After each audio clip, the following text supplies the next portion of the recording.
Welcome to the network and shout out to all my ones. This is Next One's Avery and we are here to kick off our first segment of our newest show called Status Symbol with Abdul Gaddy.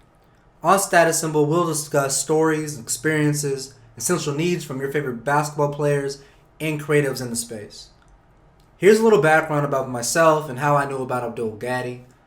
I remember back in the day looking on Scout.com, Rivals, ESPN, and I kept reading about a dynamic point guard out of the Northwest paired up with a guy named Avery Bradley.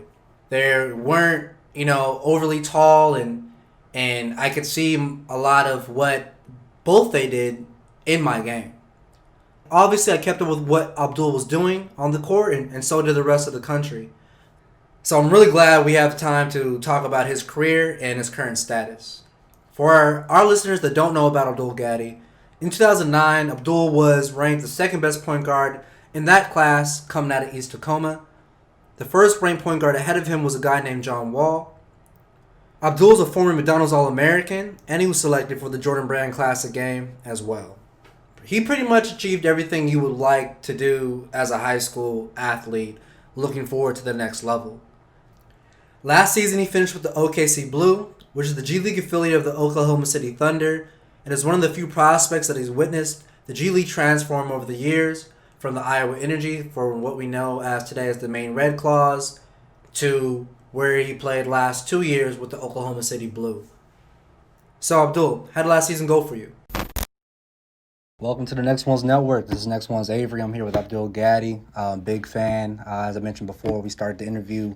I remember back in the day going on Scout, Rivals, ESPN, and keep reading and about a dynamic point guard out in the Northwest, and really excited to get you on board, man. How are you doing?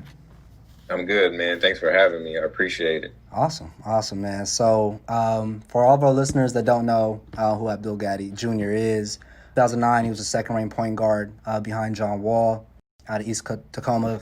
He had McDonald's All-American, Jordan Brand Classic, everything you can imagine that he accomplished in high school. But a fun fact that a lot of people might not know is Abdul was very young for his age, for his class. He graduated at 17 and able to accomplish all that. You can only imagine what he was going to do against his peers, or which would be my class, 2010. So kind of glad you did that. Got me off the map a little bit. So you just finished your last season in the OKC Blue organization, affiliate of OKC Thunder. How'd that go for you?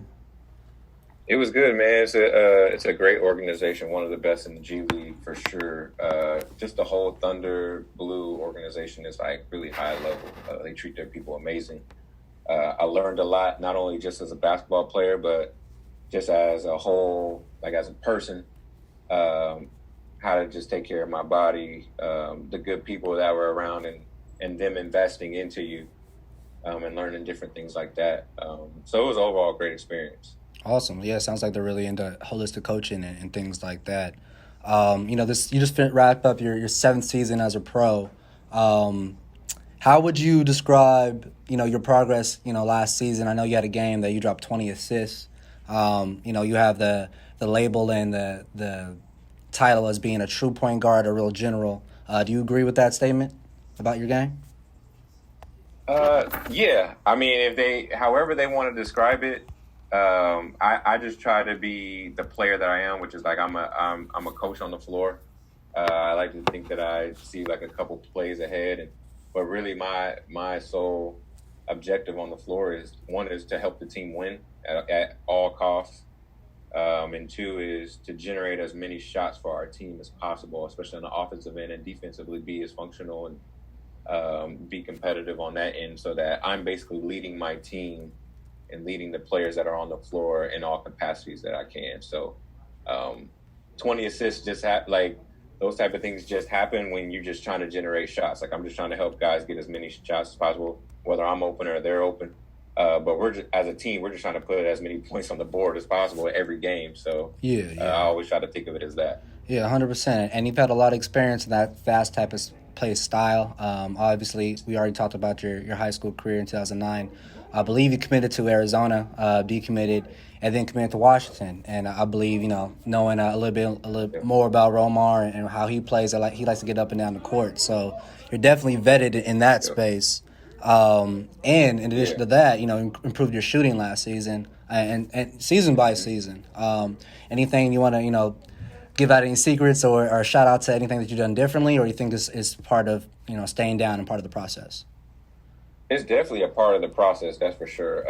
I think every off season you got to go into it and have people challenge you on what you actually need to work on to be a better player. I think the greats do that. I think if anybody watches like Michael Jordan, Kobe Bryant, LeBron James, all these great players, they even try to challenge themselves, and they're at a certain level.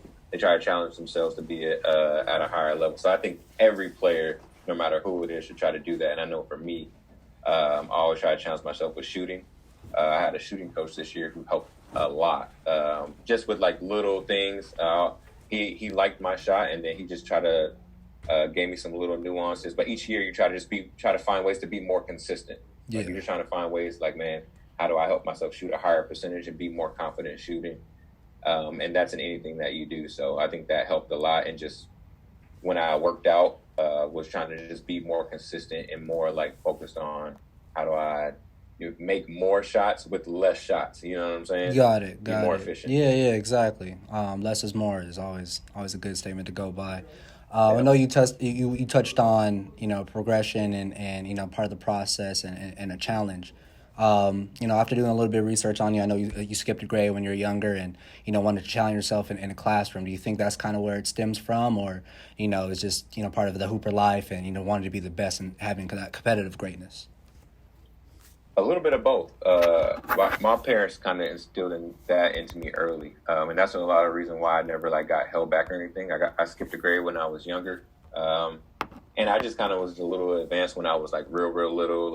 My dad was real disciplinarian, so we kind of started to know our numbers and shapes and all that really early. Yeah, and so once they put me into school really early, and I kind of moved up pretty fast. That was a big thing for me, but also for my parents. It was just man, we're never gonna let basketball make us have to move you back. You're gonna challenge yourself in school, and then you got to be better as a basketball player. Because in reality, which is the truth, if you get drafted at 19, you're gonna be playing against 30-year-olds anyway, so it really don't matter. So I kind of always kept that mindset. It was it didn't really matter about the grade or the age. It was man, if you want to get to the goal or play pro, you're going to be playing against older dudes anyway. So keep that same mindset. That's a great mindset to adapt at a young age, man. I wish I did that. Something I definitely have now. But, I can only imagine the sky's the limit if you think like that as a young age. And I guess that's a good segue. We can talk about the current climate of basketball. This day and age, everyone knows that the Next One's Network, we're all about player empowerment and players having options to, achieve their dreams. And nowadays we have players going overseas and following the Brandon Jennings route, like he did in 2009 in Italy, and also have the G League offering compensation to Jalen Green and prospects like that. Just looking back 10 years ago, if we had this opportunity, I really do think the G League would be knocking on your door, man. Have you ever thought about that situation when everything coming up? Man, that would have been amazing, bro. You're definitely right. I do think that would have happened for sure, but I think I like to look at it now. It's just man, the game is changing, and it had to happen at some point. And so I'm happy for the guys that it's happening for now. There's so many different outlets. Like you said, before, when I came out, I wish we could still come out of high school. They had just took the rule away, which would have been really cool just to keep that rule going. But now the game's changing. Now you can go overseas and come back. They're about to start the G League thing where those guys can be on a select team, and they're going to improve just being pros and be able to, make money off their likeness and all this or that, especially in the social media era. And I think it's great, man. I think these dudes are talented. And they're only getting better. And it's going to continue to take the game just to another level. So it just keeps changing for every generation. So I think it's a good way to kind of adjust to each generation and find ways to continue to get better in that. Yeah, you know what I mean? I agree. I know we touched about a little bit on my background, and I played in the CBL, which is now the NBL 1 in Australia, and they have a situation in the NBL, I think it's called Rising Stars or Next Stars. It's a program that they started a few years ago that obviously that Terrence Ferguson participated in, LaMelo obviously, R.J. Hampton. And it really puts pressure on the NCAA or the G League to have these type of opportunities and options for these players to develop, because you have opportunity or situations like Ricky Rubio or Luka Doncic, and they're really developing at a much higher rate than us because we're in school 6-7 hours of the day while they're able to train and things like that. So I love the opportunity, that's coming up aroused, and I'm glad that, next one's here to help facilitate, this change in the social media era and help empower athletes to get their voice and opinions out there and things like that. And I guess I'm still, want to talk about, the old school days a little bit. I'm a fan, man, and I just want to reminisce a little bit. Obviously being a highly ranked prospect coming out of high school, what were some of the deciding factors that made you decide to go to Washington? Obviously, I think Lute Olson retired back then. Maybe that's one of the reasons why you decommitted. But in regards of Washington, what made you decide to go there? Because it was home. I take you through the whole process. Really, that would be great. So going through high school, my dream school was always Arizona at the time, and why was because they had all their point guards were going to the NBA, and they were all like some of my favorite point guards, like Gilbert Arenas, Jason Terry, Mike Bibby. Jason Gardner at the time was like one of my favorite point guards as well, watching him. Yep. Jared Bayless was there. Bad man. Nick Wise was really good. Bad man. All of these good point guards were there, and so that's kind of just where my eyes were set. I love Washington too. I love watching all the guys that were there, but it's just Arizona just caught my eye always since I was younger. So that was the school. I was like, man, I'm going to go play for Lute Olson, this and that. Lute Olson actually recruited me there. Him and Coach Miles Simon. Yep. Reggie Gary was there. Yes. Yep. And they were all there, and I went through that whole process. And Lute Olson retired right before. So, he retired my junior year. And I think he was on the fence a little bit, so he didn't really know. And I think he just retired. It was time. And so at the time, I was like, man, I had to open my recruitment up. Didn't know who they was going to be their coach. And then I love Coach Romar. Romar was one of my favorite people, still is to this day, one of my favorite people that I love being around. Me and my family loved him, and just the family vibe he gave us. I think just my eyes was always set on Arizona because of that childlike, my favorite team and this and that. But then after that, once it was like, all right, if I'm not going to play for Coach Lute Olson, and I don't know, I was like, Coach Romar is right there. You know what I mean? And this dude feels like family. It's home. My family gets to come to every home game. And so, and one of my good friends, one of my almost like a brother to me, was Isaiah Thomas at the time, who had just went there and killed for his freshman year. He was freshman year of the pack. So I was like, man, I'm in. And so that's kind of the story, really. I was like, man, I'm going to stay home and have my family come to the games and, be a part of this culture here. That's awesome, man. That's a great story. Another great segue. I have another question, about Coach Romar and your experience at Washington. IT had a monster freshman season. Then you come in. How did you think your game was going to complement him, and what was your experience like playing with IT? Isaiah was an ultimate competitor. He pushed you to get the best out of you because he's so competitive, and his will to win was at such a high level, and people underestimate that. Everybody wants to win.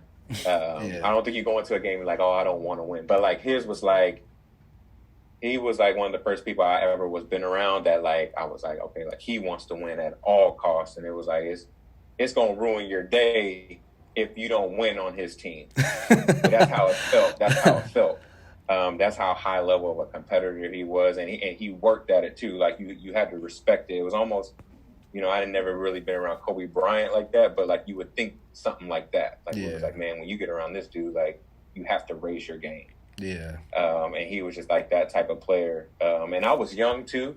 So it was a little bit of a shock for me because I was young. I'm 17 years old. He was already 20, and I'm around grown men. So it was a little bit of a shock for me just with that. Man, I'm about to be around real men. I got to take myself to another level.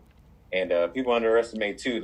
Just because you come out of high school and you be ranked and this and that, when you go to college, you got to re-prove yourself all over again and do this and that and go just as hard. And so it was a whole new experience coming into my freshman year. Like, all right, man, I got to really raise my level of play, or I'm gonna have a tough time. Yeah, man. That's IT to me. He's one of my favorite players. I'm gonna say that right now. Mm-hmm. My opinion is just looking at his career, knowing what Next Month is about, last pick, everything that you just said. That you can see the hard work, but obviously you got to witness it and co-sign everything that we assume, and it's just kind of crazy to see, how his career has gone. So, do you have any thoughts on, the business side of basketball, or just thoughts on that in general? I just think it's a very interesting case because he has his max talent, but it's just timing and situations kind of, things that's out of your control is unfortunate. Yeah.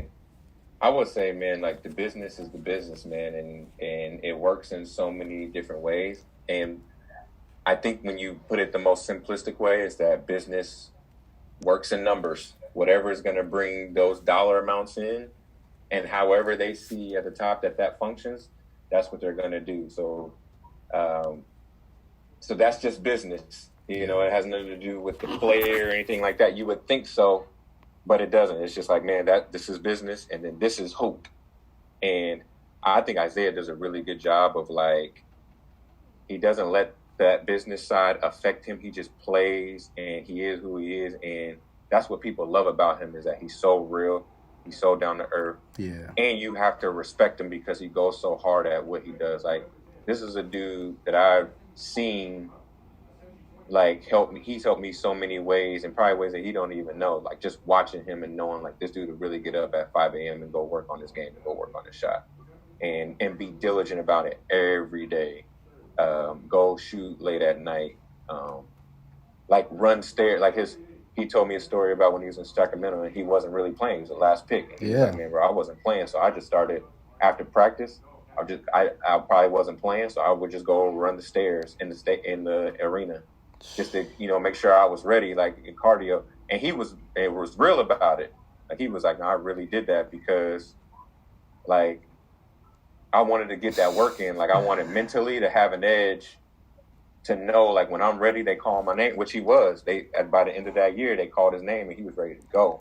Man. And it's just a testament to, like, man, like, this dude really believes in himself, but he also believes in the work, and he puts in the work to where you can't be mad when he gets on you and you're out there and you're making mistakes and he gets on you. Yeah. Because you're like, man, he puts in the work, so he's just helping me get better. Yeah. And you can't do nothing but respect that. And so I appreciate him and love him for that, to be able to watch that. Just to watch him. Not just I've done it with him, but just to watch him is like, man, that's what you want if you want to get the most out of this game. Got it. Yeah, man, I'm glad to get a little glimpse of that with the book of Isaiah back in the day, of what he gets to go, what he does to get prepared and things like that. And you even touched on, like, he was ready and he's prepared. And being a former D1 athlete, I went to school in San Francisco and UC Davis in the Sacramento area when I finished up, and seeing IT last pick, and then he's pizza guy everywhere on TV. So they love you and they hate you and they love you again. So I know that that's a testimony of his hard work and staying down and staying part of the process. And that's something I wanted to ask you. What with being a part of the process and going through a setback with your injury at Washington, what is the biggest lesson and challenge do you think you learned from that? Man, I think is that control what you can control. To know that, like, you gotta experience failures or faults to really understand your triumphs and your wins as well. Like, I think up until that point, like, when I got hurt, so my freshman year, because I didn't think I have a great freshman year, and then my sophomore year I got hurt. Mm-hmm. Like, I got a lot better and I was ready my sophomore year and I got hurt. But up until that point, like, all through high school, I felt like all I felt was success. I always was like, man, I'm ranked. I'm doing really well. I'm putting up all these points. Like, I'm all-time leader at my high school in points scored and this and that. All I kept hearing was success. I ain't really have no, like, failures or felt like I was down. I didn't really feel that. I was like, man, I'm on top. Yeah. And so those are my first 2 years where I was like, man, I got to really fight through this. And it gave me perspective, especially being in my 7th, going into my 8th year this year now, is that you got to be able to understand all of it to know, to be able to push through in this game, especially to be a pro. Yeah. Because you're not going to always be able to stay at the top. And then, too, to stay on top, you got to be on top of your game. IT Mamba mentality, man. So to stay on top, you can't never like take your foot off the gas. You can't never relax, and so it teaches you all that. The failures teach you that, like, man, I got to really like get through this or grind, or if I really want it, this won't stop me, because it's going to happen. It's going to happen at any point, and it's going to happen at different levels. You don't know what yours is, but you just got to be able to figure that out. And when you do, you'll understand, like, man, if you love the game, you'll get through it no matter what. Yeah. Man, that's a lot of game right there, man. And I guess I was going to save this for later, little quick 5 questions, but you already touched on it.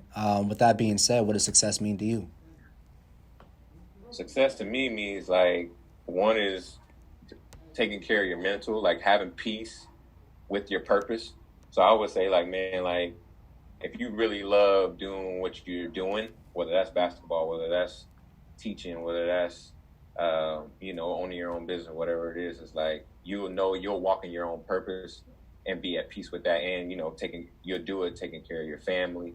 You have your circle around you and building a great culture around you. Like, I think that's like true success, and all the other stuff that comes around it will come with it. All the success with finances and being happy, and being able to bring your family and your group around you with it, all comes when you foster that type of culture around you. Like, I think that's true success. That's real, man, and I agree. I agree with a lot of nuggets that you said, and a lot of guys get mad about themselves or down that they're not achieving their dream of quote unquote the NBA or is playing in the D League or G League. But again, if you're staying committed, going through the process, your number might be called.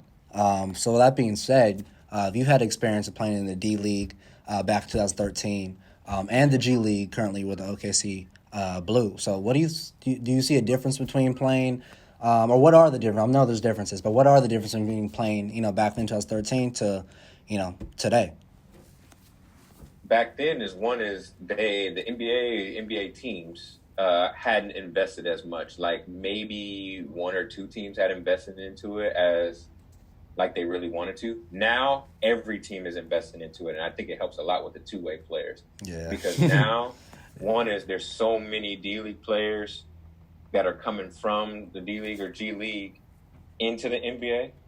2 is the two-way players things helps a lot with, like, giving them days to be up in the NBA and get that experience, because some players just need experience to have that confidence to know, man, I can really play at this level. Yeah. Like, you go through that a little bit where you're like, man, like, am I really ready for this level? And then you start playing and you get more confidence and you're like, nah, I can really play. I can really do this.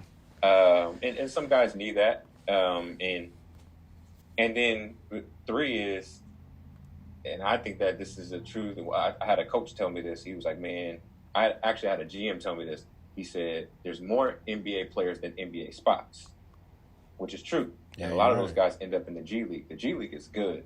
Those guys are talented. Yeah. There's dudes in there that you be like, man, dude, if you be on LeBron's team, boy, you should be making $10 million. You see that all over the place. You see that in Europe, too. Yeah. It's the same exact thing in Europe. You'll see players, you be like, bro, if you playing next to Giannis, bro, you be making $10 million a year.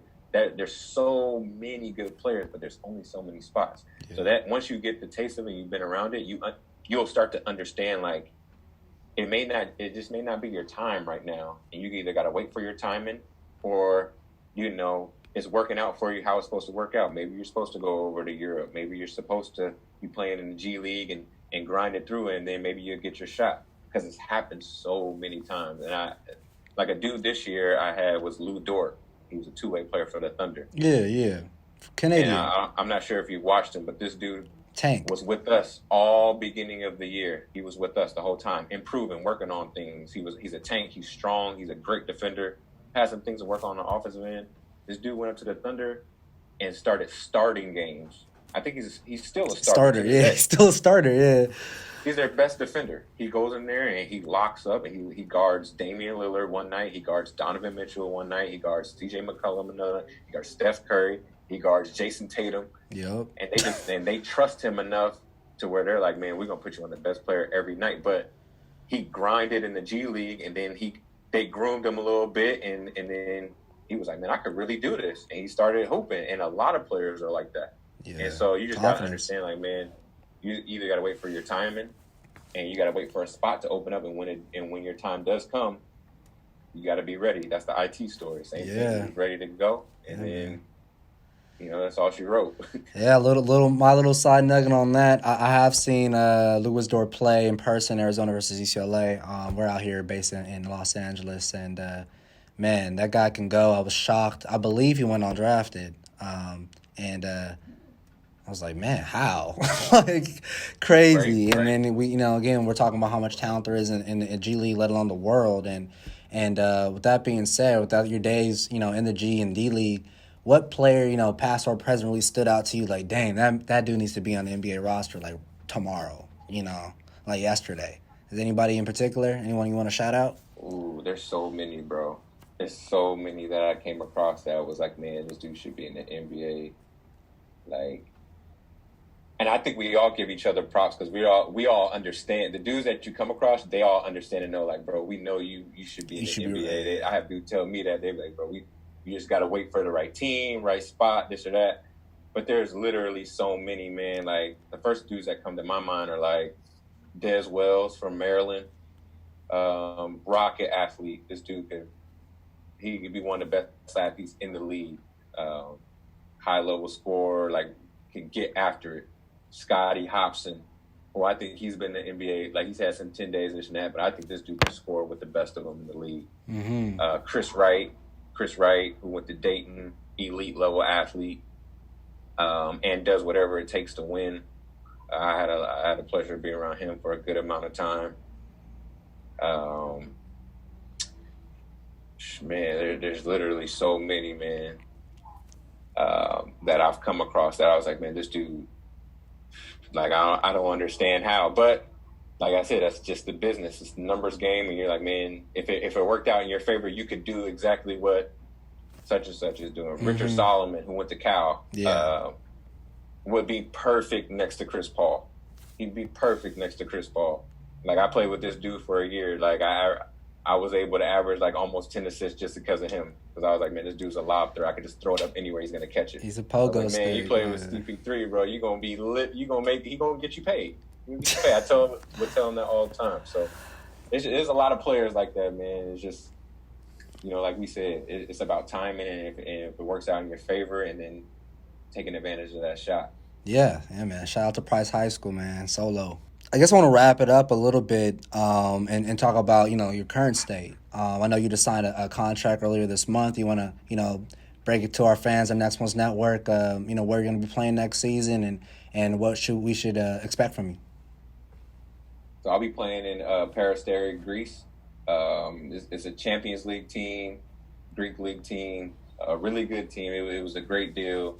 Be able to go back to Europe and just like build my resume over there. It was good. It was a good contract for me and my family because me and my fiance we get married soon, have a baby. Nice. Like really start just things like that. I'm leveling up in those ways. Yeah, gotcha. So I got a lot of blessings coming my way with that stuff, and then it's just gonna be a great year. One of my good friends is on the team, Stephen Gray, who was a great player. He still is a great player, but was a great player at Gonzaga.